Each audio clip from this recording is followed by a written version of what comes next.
Bismillahirrahmanirrahim. Assalamualaikum warahmatullahi wabarakatuh. InsyaAllah kumpulan kami, kumpulan 4 akan membentangkan tentang tajuk puasa. Kumpulan kami terdiri daripada 4 orang ahli kumpulan, iaitu yang pertama Ahmad Aiman Hadi, yang kedua Muhammad Izan bin Khair Anwal, nombor tiga Muhammad Aiman, yang keempat Muhammad Rakib Salam. InsyaAllah seterusnya saya akan meneruskan tentang ta'rif puasa. Ta'rif puasa pada bahasa ialah menahan diri dari sesuatu.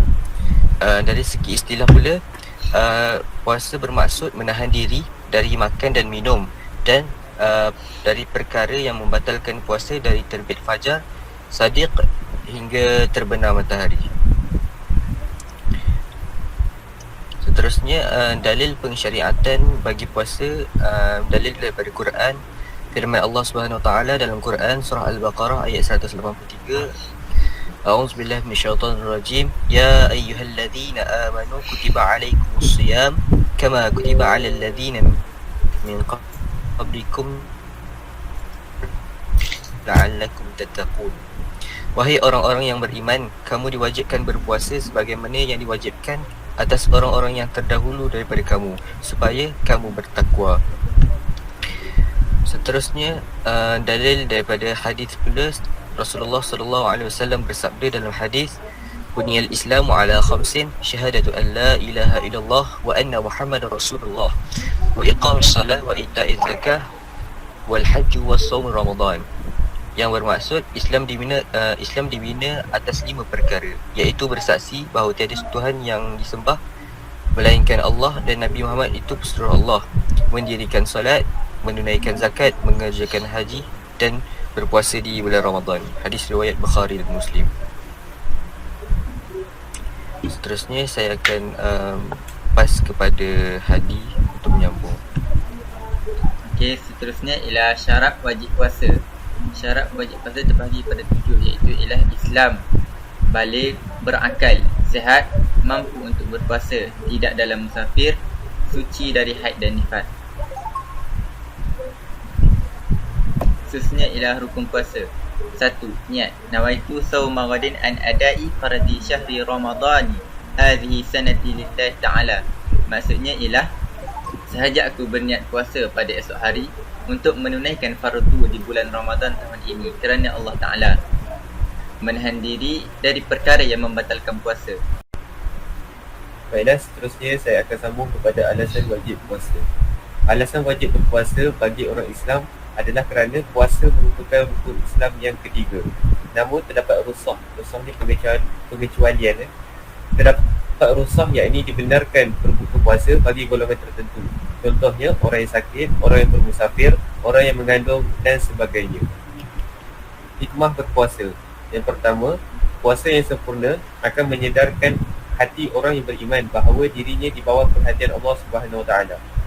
Ini kerana orang yang berpuasa akan berasa lapar dan dahaga sebaik saja dia melalui sebahagian daripada waktu siangnya.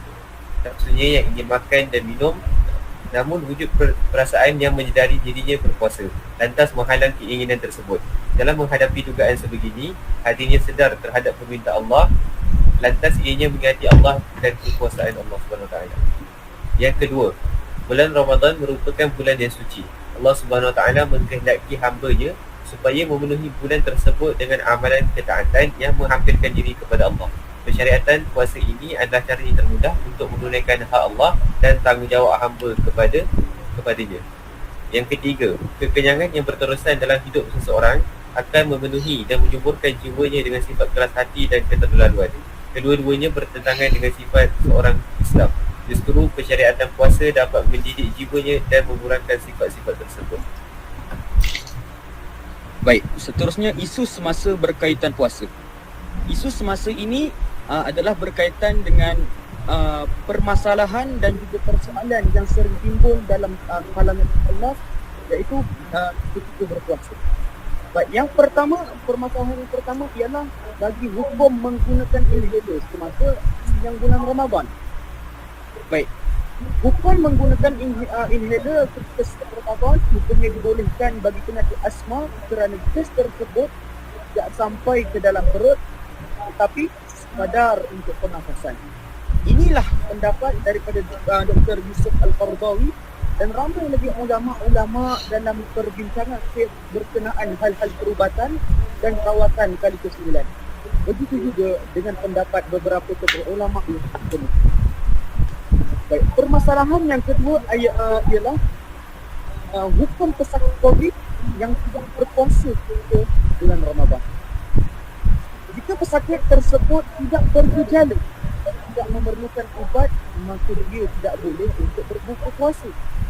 Seterusnya, jika pesakit tersebut bergejala sama ada teruk atau ringan dan memerlukan ubat bagi mengelakkan daripada penyakitnya semakin parah, maka dia dibenarkan untuk berbuka puasa.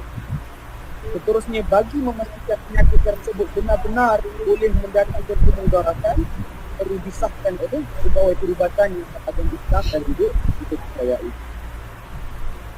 Yang ketiga ialah hukum berpegang. Hukum berpegang iaitu mengambil darah ketika bulan Ramadan, iaitu siang Ramadan ketika kita berpuasa. Terdapat dua pandangan yang masyhur berkaitan dengan hukum berpegang ketika berpuasa, iaitu yang pertama hukumnya adalah membatalkan puasa, yang kedua adalah tidak membatalkan puasa, iaitu bagi jumhur ulama. Itu pandangan majoriti para ulama. Baik, seterusnya penutup. Puasa adalah satu tuntutan yang perlu ditunaikan bagi setiap mukallaf bagi menyempurnakan rukun Islam yang minima. Puasa juga mempunyai dua pengkhususan, sama ada seseorang itu wajib berpuasa atau diperlukan untuk berbuka atau tidak berpuasa. Namun puasa itu perlu diganti apabila individu itu sudah mampu untuk melaksanakan ibadah tersebut.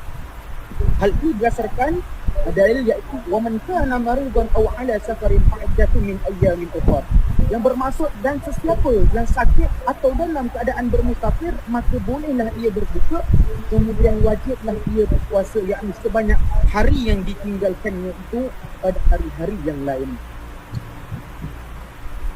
Selain itu, ibadah puasa ini juga memberi banyak faedah dan kebaikan seperti yang disebutkan dalam perbincangan sebentar tadi.